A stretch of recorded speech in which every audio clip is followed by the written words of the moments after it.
You know what it is. That's right. It's time to talk money with your money nerd and financial coach. Now, tighten those purse strings and open those ears. It's the Money Talk with Tiff podcast. Hey, and welcome to another episode of Tiffany's Take, where I answer your money questions right here on the podcast. So if you want your question answered, go to www.moneytalkwitht.com/ask Tiffany, and I'll be more than happy to answer for you. So for today's episode, first of all, I apologize for not getting a Tuesday episode out to you all. I was actually on vacation. I just got back this week and I had a ball. My birthday was also Friday, March 15th. So happy birthday to me. But that's why I've been a little ghost. So I apologize because I know you all be waiting for your episodes. But that is one reason why I wanted to do this episode today, which I talk about travel tips. So sometimes people are like, dang, Tiffany, like you just be traveling and, got all this going on and nobody will hear about it until I come back. I do that purposefully because I don't want people to be like, oh, she gone, whatever. I'd rather wait till I come back to do all the posting. And so usually when I come back, they're like, dang, I didn't even know you were gone. And I like it like that. But I also travel on a budget, and I have found a way where I can enjoy travel and, do as much traveling as I want, and it doesn't get me off track from my financial goals. So let's just hop right into some things that I do. So first and foremost, I budget. And I know y'all are probably like, Tiffany, why do you always talk about budgeting? Because it has such a huge part in my life. So for this trip, I went to Jamaica, and I thought about this back in January. So one big milestone that happened for me, my divorce was finalized on January 8th. So after, how many years? From December 2021 to January 8th of 2024, I was going through the divorce process. It's a very long and arduous process, but nevertheless, it was finalized this year. And so I was like, I really want to do something to kind of celebrate that. But then also I'm like, I haven't been able to travel since I just had the baby and everything. And so I was like, I really want to do something for these occasions. So I decided that I wanted to go to Jamaica. Now, when I decided that, I said, okay, Tiffany, how much would you need to make this trip a reality? And so being that I've been to Jamaica before, I knew that I could get away with probably about $1,000 to $1,500 and make it do. Now, you might be thinking, well, Tiffany, I've been to Jamaica and it cost me way more than that. One of my travel tips is I love being with the locals. Okay. So I'm not a resort person. I prefer to be in an Airbnb or even sometimes in a hotel that's not resort based. And that's one of the ways that I save money. So for this trip, I was able to find an Airbnb. I have a connection down there. Shout out to Cody. If you ever go to Negril, let me know. I'll give you his information because he can tell you where to go, what to do, how to do things. And so he found me some accommodations where we only paid $1,000 for 11 days. Okay. So that's about $100 a night. You might be thinking, well, Tiffany, that's about how much it costs here in the US. That's what I'm saying. Like, instead of thinking domestic travel, start thinking of international travel. And so that was a good deal. Then what happened was it was a few of us going. So that's another travel tip. If you are planning to go somewhere, see if there's other people that want to go with you. When I came up with this idea, I was like, I want to go, in March during spring break when I'm taking a break from classes. So I reached out to my aunt and a few other people. I'm like, hey, do y'all want to go at this time? They decided that they did. And so we were able to split those accommodations 3 or 4 ways. And so if you're still with me doing the math, if you take $1,000 and you're dividing it by 4, we only paid $250 a piece for 11 days in an Airbnb.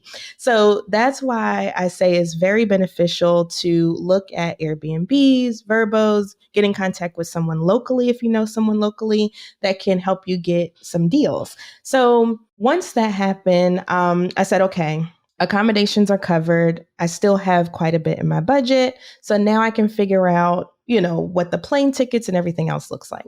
So I started looking on Google Flights. So that's how I usually book most of my flights, and I'll go into some more tips, but I start there. Okay. So I go to Google Flights. If you never used it, it's where you can search most of the airlines. Southwest is not on there, but you can search most of the airlines. They have price graphs.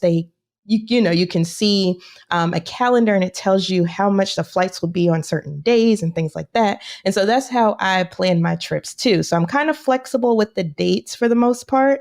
And I look at the calendar to see what's the most affordable time to go.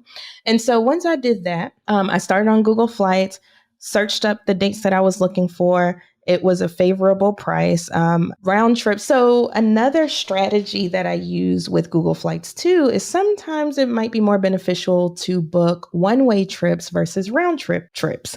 So that's what happened this time. I looked up the round trip price. I was like, okay, wrote it down. Then I also did one-way trips. So one way going from the US to Jamaica and then Jamaica back to the US. And it was about $50 cheaper to do the one-way trips. And so that's how I booked my flight as well this time. So keep that in mind as you're looking at your flights. See if it's better to do round trip or one way, because sometimes, it just depends on where you're going, when you're going, and the location.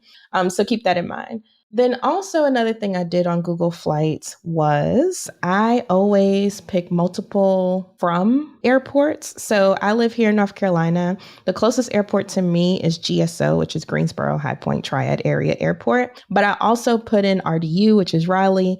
And I also put in CLT, which is Charlotte, because I don't mind taking the trip down there to fly out if it's going to be significantly cheaper. And I say significantly cheaper because you also have to keep in mind, if you drive out of your city, you may have to pay to park your car and things like that. And I know just from experience that Raleigh and Charlotte is more expensive than parking it at Greensboro. And so you also have to take that into consideration as well. So if it's significantly cheaper, I will take the drive in order to get a better flight at a better price. But with this particular vacation, I actually found a really good Greensboro flight. Now I did have layovers, which is another tip. I don't mind layovers. I know there's some people that's like, oh, I just want to go nonstop straight through, whatever the case may be. Yeah, that's cool. But if I'm going to spend a significant amount of money doing nonstop versus a layover, I'll choose the layover because I don't mind that. One thing that you can also work in if you're doing a trip is that you can pick a layover that may be overnight if you want to explore whatever city you're in or what have you, and then you can get 2 trips in one. So keep that in mind as well. Sometimes layovers are a good thing. So one more thing about flights that I also do is usually I fly with Delta, American, or United, wherever I go. And so I have points built up with all 3 of them. So with this trip, I looked at after I did my search on Google Flights, I found who was the least expensive. I also checked my points and seeing if it was better to get it with points or get it with money. It depends on, a lot of different factors, but check that out as well, because sometimes it might be cheaper to just buy the points and do it with points versus doing it with cash. So I've actually gotten free flights. Like for instance, when I went to FinCon last year, that was free just because I had enough points saved up. So don't forget about your points. I used to be in a bad habit of forgetting about my points, whether it's flights or hotels and stuff. Make sure you check on your points and see if you have enough to get whatever it is that you're trying to do. So make sure you add that to your accommodations and flight research. So we've talked about accommodations. We've talked about flying. Let's talk about activities. So like I said, my budget was about $1,500 or so. And I know that I'm staying for like 10, 11 days. So I was like, okay, I already knocked out the flight. I knocked out the accommodations. I still have about $1,000 left. So then I divided that out by the amount of days that I was going to be there. And I came up with about $100 or so that I could spend a day. Now, some days I didn't spend $100. Cool. That rolled over to the next day. And then that helped me with other things. So like, for instance, when I went parasailing and I went to the Blue Hole, which is like really nice mineral water. Oh my gosh, y'all, gotta go. But doing all those activities, some of them were a little more expensive, some of them were less expensive. So that's why I said it's good to have a number in mind. And that way you can have fun on your vacation without thinking about, oh my gosh, bills when I get back, you know? So that's why, y'all, I'm telling you, budgeting is your best friend. So anyway, I stay away for the most part. I stay away from tourist hotspots because they're usually more expensive. They know people want to go. And so they charge you out the wazoo. So for me, I like doing what the locals do as well. And so a lot of my spending or going out and doing activities was at like local rivers or local falls or going out, you know, enjoying the local nightlife, you know, that type of thing. And so that helped me save money as well. Now, don't get me wrong. I love a good tourist hotspot too. Like, for instance, in the grill, you know, got to go to Rick's Cafe. I did actually jump off the cliff this time. I was scared as heck the first time, but I did do it this time. And also, they just have a really good, fun atmosphere. So I don't mind, you know, some tourist hotspots, but for the most part, I kind of stay away from those. Also, another thing to think about. So, going back to the accommodations, let's talk about eating, right? So, since we had an Airbnb, we had a kitchen. And if we have a kitchen, we can cook some food at home, just like we do at the house. So, that also saved us money too, because we wasn't eating out all the time. We wasn't on a resort or in a hotel where we had to eat their food, which is usually overpriced. We stayed at an Airbnb, so we had a kitchen available to us. So we went grocery shopping a few times. And y'all, let me tell you, another thing is you can get locals to cook for you. So in our situation, we have friends down there, but also you can hire locals to cook for you as well. And so we had some people cook for us. And the food was amazing. We cooked ourselves. The food was amazing. I did not have a bad meal while I was down there, y'all. And don't get me wrong, I did eat out occasionally. And when we did eat out, we just went to the local vendors. We pulled up, you know, in Jamaica, they usually have vendors with their carts and stuff out. And so we just pull up. You might be in a car and be like, oh, pull over, let's get some jerk chicken, or pull over, let's get, you know, that type of thing. And the food is so amazing. So that's why I'm like, you know, kind of think outside of the resort living, outside of, you know, just going to restaurants. The street vendors were amazing. The food was amazing. And it also helps the local community. So just think about that as you're traveling as well. And it was cheaper. I can't tell y'all how many coconuts I had. I love coconut water, and getting it fresh was amazing. They had fruit vendors, just all types of vendors. So it's just really awesome when you kind of immerse yourself in whatever culture you're going to. So another thing is currency. So if you're traveling internationally, so one piece of research I did before I left was looking at, if I change my money here, would it be more beneficial than changing it there? Now, luckily, like I said, I know people down there, and so they were like, oh, we can get better rates down here. So that's what I did. But do not just go with your home currency. So speaking specifically about Jamaica, depending on where you're going, so what store you're at, what vendor you're using, whatever, they all have different rates for how they change over US money. And so it's good to have both currencies on hand, because then you can ask them, okay, how much would this be in US? How much would this be in Jamaican? And you can make that choice, right? So that's what I highly recommend. Just keep both on you, because in some instances, it was better to use the US money. And in some, it was better to use Jamaican money. And so just keep that in mind if you're traveling internationally. Try to have both on hand just to see what would be more favorable for you. Now, like I said, it's always great to have a guide if you are going on an international trip or knowing someone there, because they can give you the hookup as well and let you know what's what.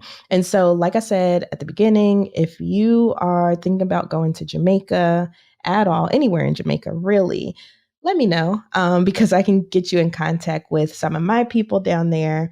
I had a ball. I truly enjoyed all the sun, the beach, the water, just everything was a vibe, and I cannot wait to go back. So thank you so much for listening to this episode of the Money Talk with Tiff podcast. Hopefully these travel tips will help you as you're thinking about your next vacation. When I was having this discussion with my friend last night, she was like, "What? So you mean to tell me that's all you spent?" I was down there for quite some time, almost 2 weeks, y'all. And I stayed within my budget. So really start thinking about what type of travel you can do with the budget that you have. Not saying that there's anything wrong with domestic. I love domestic travel. I've been to so many states. I think I was at like 30 something or 40. So I've done a lot of domestic travel. So don't get me wrong. Love that too.